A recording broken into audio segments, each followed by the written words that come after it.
Bonjour, alors aujourd'hui ça fait 500 ans jour pour jour que Léonard de Vinci nous a quittés, donc eh bien le t-shirt c'est en sciant que Léonard de Vinci. Ah ah ah. Alors sinon quoi de neuf aujourd'hui dans les 12 coups de midi, eh bien on a pu voir que c'était monsieur ou madame Pubert qui avait gagné les 4000 € par mois jusqu'au mois de décembre, donc bah, bravo à lui ou à elle. Elle va pouvoir me commander un t-shirt par mois jusqu'au mois de décembre. Et puis ben on a pu voir donc que cette personne était de Vendée et la personne qui a gagné donc les 200 €, c'était monsieur ou madame Gann de Seine-Maritime. Donc comme je dis, donc si vous habitez Paris, Lyon, Marseille, c'est pas la peine d'appeler pour essayer de gagner. En général, les gens des grandes villes ne gagnent jamais. Je ne sais pas pourquoi, mais vous remarquerez à chaque fois qu'une personne gagne, c'est toujours une personne de province. Donc voilà, c'est comme ça. Sinon, bah donc on a pu voir que Paul était toujours maître de midi. Sa maman nous a dit il se fatiguait assez facilement, donc voilà. Au coup d'envoi, il a eu cette question dans sa recette traditionnelle, qu'est-ce qui compose un smoothie, donc bien sûr des fruits.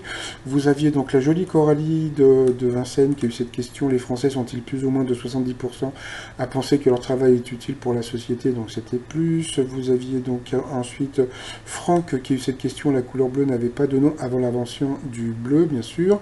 Ensuite, eh bien, vous avez Hervé qui est venu avec des crickets, donc il en a mangé. Il a fait manger, Jean-Luc Reichmann a fait manger à Coralie, il en a fait manger à Paul, et puis il en a mangé aussi.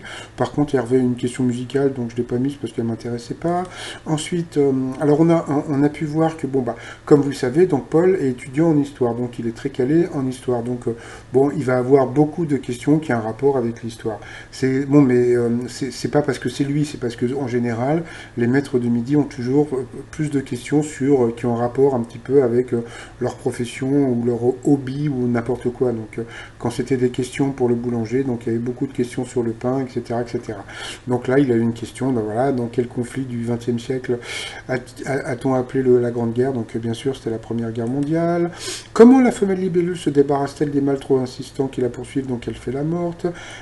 Ensuite, eh bien, elle a pris Hervé en duel, qui est tombé sur une question pas évidente. Que trouve-t-on sous les sabots d'un cheval? Donc, il a dit une cuillère, c'était une fourchette. Donc, eh bien, sortez couvert. Ah, ah, ah. Ensuite, eh bien, ça a été Franck d'être pris en duel. Quelle lady a le même nom que le héros d'une célèbre pièce de Shakespeare? Eh bien, bien sûr, c'était Lady Macbeth. Bah ensuite, eh ben, Paul a battu donc Coralie, donc bravo à lui.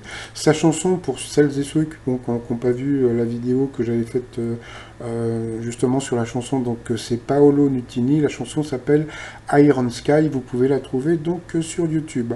Voilà, donc il nous a fait un petit coup de maître à 10 000 € à partager avec un téléspectateur. Donc on a pu voir qu'il était content, mais sans plus. Alors j'ai remarqué un truc. Paul est incritiquable. Il peut s'habiller comme il veut. Moi, je le trouve touchant, gentil. Voilà quoi. Donc, moi, je trouve qu'il est incritiquable et c'est vraiment très rare de trouver un maître de midi qui soit incritiquable. Je veux dire, même quand c'était Benoît, bon bah Benoît, toc, il avait ses petites mains, les mains qui mettaient les mains jointes. Il avait le petit truc avec le pied qui énervait un peu les gens, etc., etc. Lui, il est incritiquable. Donc, bon, pour les haters, ça va être dur de dire du mal de lui puisque, comme je vous dis, il va rester jusqu'à la fin du mois.